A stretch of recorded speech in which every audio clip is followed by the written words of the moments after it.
you always wanted to be like in this scientist or in environment or something like that, or is it? So, yeah, I was always, I was curious, I can say. I mean, if I go back down the memory lane, I was like curious on how things are, how things happen, and I used to, I think, we used to have books at home, lot many books at home. So I used to read a lot of books, and probably I think reading a lot of books. I see that in my son also, or my daughter as well. Reading a lot of books, they start asking questions. Yeah, and so I ended up reading a lot of books on astrophysics as well. Stephen Hawking, Carl Sagan, and all. They were like my, I mean, I used to admire the work they used to do, and I used to wonder how this. It's all a question of. Probably it starts as a question of what is life and where are we in this universe, where are we? So I was interested in astrophysics largely. I wanted to pursue something on that line, physics, and my mom is a physics major. She's a teacher as well. So I pursued my degree, bachelor's BSc Physics from CMS College in Kolkata. That was a nice college, but generally we go in India and in Kerala maybe in more of an academic level. So the physics I learned, I mean, it's in those books, but I couldn't feel the physics. Got it. Yeah. I can say that to some extent. But I was still interested in physics, and I still used to read astrophysics related books and all. But then I didn't see good opportunities in India itself to do higher studies. I felt that way at that time. At that time, maybe 20 years back, 25 years back.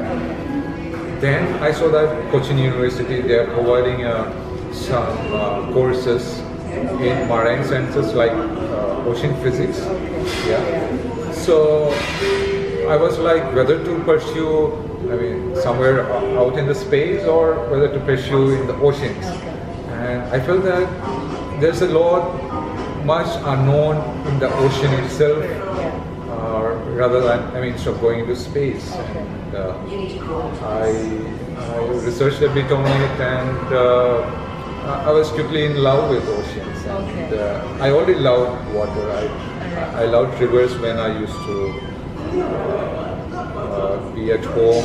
When I was in school days, I used to jump into the river. Even now, I would take a chance to do that. I used to love water. I was a naturalist. I used to love environment. I used to watch bears and all. I think that's one reason how I met you in Namdapha. That time I was watching butterflies and all. We saw a lot of butterflies. So that's how I reached. So I mean So I was, when I took this climate sciences, I was able to connect both nature and physics, the science and nature, and turn it into something which will be useful. I mean, it immediately connects to people, both the physics and nature, and especially when you are talking about climate sciences, it is something which affects our daily life. So that way, I found immense pleasure in working on that initially. So my PhD itself was on the monsoons. How the ocean, so we think ocean is like far away when we are in land. But there's a very strong connection with our day-to-day life. Especially even when we talk about the monsoons. All the water, all the rains are coming from the ocean itself. For the monsoons, it's the Indian Ocean. So it gives me immense satisfaction to work on, to see how the monsoon works at different time scales and how it changes. Just tell us, like, what does a climate scientist do? Like, why you do what you do, or is it important? Just in a simple words. So generally we have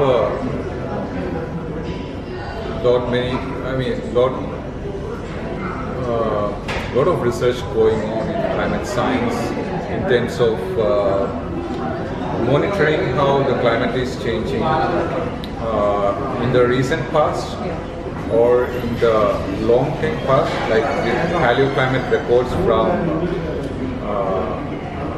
ice core drills, tree rings, and stalagmites, stalactites, coral reefs as well. So, and research based on models, climate models, which are like programs written to understand or decipher how the Earth system works together, like the ocean, atmosphere, even the land and biosphere work together. So we have the physics integrated in these computer programs, and then we see how the carbon dioxide, which is the prime factor in climate change, how it interacts with this Earth system, and how it is going to change the Earth system in the future. So I've been working in both fronts. Both the observation front, not really direct observation, because there are many people who are like going in the ship and observing in the ocean, or who are keeping stations at different land or ocean locations and having observations on temperature, rainfall, humidity, winds, or seawater properties, both the chemical properties and the physical properties.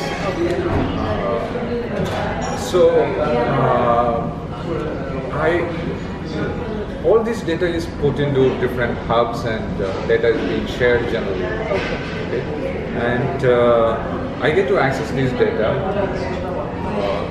and I get to see how this data has been changing in the past, and I also get to run these climate models or these computer programs. So in India, we have some of the fastest supercomputing facilities. One of them is in the institute where I'm working. That's the Indian Institute of Tropical Meteorology, IITM in Pune, which is under the Ministry of Earth Sciences. So they have constituted a super fast, high performance computing facility there. Yeah. It's called Pratyush. The current one is Pratyush. It's like 1 petaflops or more. Yeah, I don't remember the numbers now. Yeah. So we are also running this climate models, which has this physics, and seeing how the future is going to be for us. Because I mean, we are worried about the past as well, or the present. We are already experiencing climate change. For example, today, last 2 days, in the place we both are in Kottayam, it's like 37 degrees Celsius, and this is the highest temperatures recorded in Kottayam, in Kerala, for January, for the month of January. Yeah. So I keep saying that climate change is on our doorstep, and we are all directly experiencing that. So I've been working on, or climate scientists like us have been working on both the global and local changes, and not just in temperature. So generally we think of, when we think of global warming or climate change, first we think about temperature maybe, but this has an impact on all the extreme events. For example, it can change the monsoons we are experiencing in Asia, South Asia, India largely. It can change the rainfall patterns across the globe, and it can bring in heat waves both over land and over the ocean as well. So these marine heat waves, which are like heat waves over the land but over the ocean, it can span for like a few days to a few weeks, or sometimes months, several months. Yeah. These are not periodic, so we cannot, I mean, we haven't assessed the predictability factor yet. and we are still understanding them. But the recent IPCC, or the Intergovernmental Panel on Climate Change report, which we have been part of, what we have seen is that these marine heat waves are occurring much more frequently, and that they are having a huge impact on the coral reefs and the marine biodiversity. So if you look, the coral reefs, the globe is quite large, but the coral reefs are only 0.1% of the entire globe. And but this coral reef has like at least about 25% of the marine biodiversity. They are around that, yeah. So when you have these kind of marine heat waves, already the temperatures are warmer than the past. When you have these marine heat waves over these warmer ocean temperatures, this leads to maybe bleaching of the corals. So corals generally have a kind of mucous membrane around them, which keeps them intact, and it's like I think bacterial membrane, yeah, and it's important for their growth. So it generally helps them in adverse conditions. So, but when you have very warm temperatures, cold temperatures, this mucous membrane is lost, is damaged. So that's what is called coral bleaching. So they lose their color, their membrane becomes white. And sometimes if the heat wave or the temperature rise is short, these corals can regain their original state. I mean, if that whatever happened is for a short time, but when it happens multiple times, when the coral bleaching happens multiple times, they get killed. Yeah, and you can think the biodiversity around them also gets declined or reduced.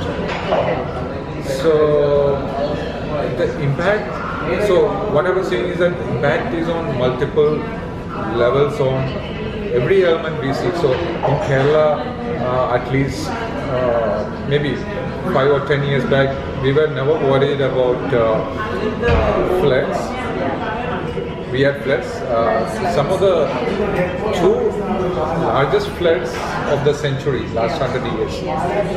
And we had a cyclone coming nearby, racing over Lakshadweep, and also impacting several fishermen who were going for fishing from the west coast, from the Kerala coast, Karnataka coast, and Maharashtra coast. They were largely affected by Cyclone Oki. Yeah. So these kind of cyclones are increasing in the Arabian Sea. The intensity and the magnitude of the cyclones are increasing. One large reason is because the Arabian Sea is getting warmer, and cyclones draw their energy from the sea. So one of the key characteristics for cyclone formation is they need huge amount of energy, and they derive that from the sea surface. So the warmer the temperatures, more it's like a convective process. Yeah. So that means that we are already experiencing and going to have more of these kind of cyclones. Generally, cyclones in the Arabian Sea tend to go westward towards the Oman coast or something, giving rains there. But sometimes they recur to Gujarat coast as well, and they don't usually come to the west coast of Kerala and all. But we can, since science shows that many of these cyclones are changing tracks as well, and we can't discard the chances of having a cyclone, a strong cyclone, or numerous cyclones curving back into our regions as well. Yeah. So cyclones and heavy rains and floods and heat waves. So generally human memory is very short. But if you look at 2015-16, those periods we had several heat waves in the Western Ghats region, which affected the forest cover. I think we had some fires also. I remember forest fires also, and agriculture as well. And so heat waves are becoming more often in India, and South Asia, cold waves. So recently Delhi and all had cold waves. So generally I often see Donald Trump tweeting that when they have a cold wave somewhere, he very often tweets the same thing. He says, I could do with some global warming. It's like you have a cold wave and you say climate change is not happening. Yeah, correct. And there are like also a group of scientists who denies climate change, right?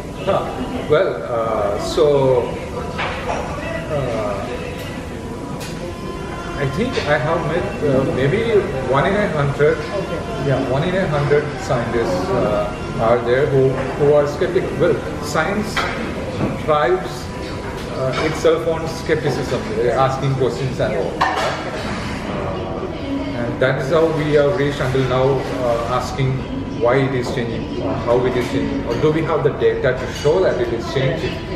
But now we have reached a point, we have like decades of data and decades of research to show, to establish, to pinpoint that it is no longer a hypothesis or something with a gut feeling that you are saying that the climate is changing. We have the data, we have the science to show in different elements, in atmosphere, in ocean, in every element. And now recent research which was published last month shows that every day of your life partially is governed by that climate change factor. You can sense that it's not just in extreme events, occasional extreme events. It's there every day. So we are feeling it now. We both are feeling it.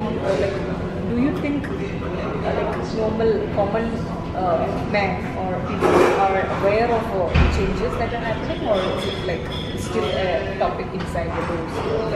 I am sure what I've seen is that not just from a climate change perspective, but whenever I talk to people, even without me introducing to them as a climate scientist, they have openly said that the climate is changing. They are feeling that, and in India they are quite aware because they are feeling it in day-to-day life, because many people go out and work. They don't have the luxury like we have in some, like in US or Europe, to not come back, to temporarily shut away from the climate change happening outside. And it affects their food crops, or it affects the price of the crops as well. Whether it is floods or whether it is high temperatures or something. So, but the problem is in India we don't see. So I don't see much skeptics in India. I mean, there are people who are, feeling it and understanding it to some extent. Maybe not scientifically, but it's a day-to-day life thing. But I think the problem is priority. So they are feeling that climate change is happening, but what to do about it, or that is not our first priority. First priority is to get a food or get a salary, get money, or get to home, or their day-to-day life. Even though it's affecting their day-to-day life, it's something which is happening in the background for them, which they think maybe they are helpless, probably. That's why I've seen quite a lot of work going in Kerala, where yesterday I was in a climate change seminar at Tiruvalla, Pathanamthitta district, and they have been having a lot many seminars like this, climate change seminars, and they have moved into action. So this is what I feel. It's beyond a state. We have like decades of work to show that climate change is happening. So it's a time where we have to. We have to work on how to see how it is changing and all. But it's a time to take action. It's time to go beyond that to prove climate change is happening. it may be difficult to prove each and everyone. Okay. Yeah. Yeah. So, and in India we already have climate change, national climate change action plan and all, Okay. and probably state level action plans Oh also. yeah. Okay. So probably it remains as any other plans or any other programs that government brings. So we need national level, state level, and local level activities. Okay.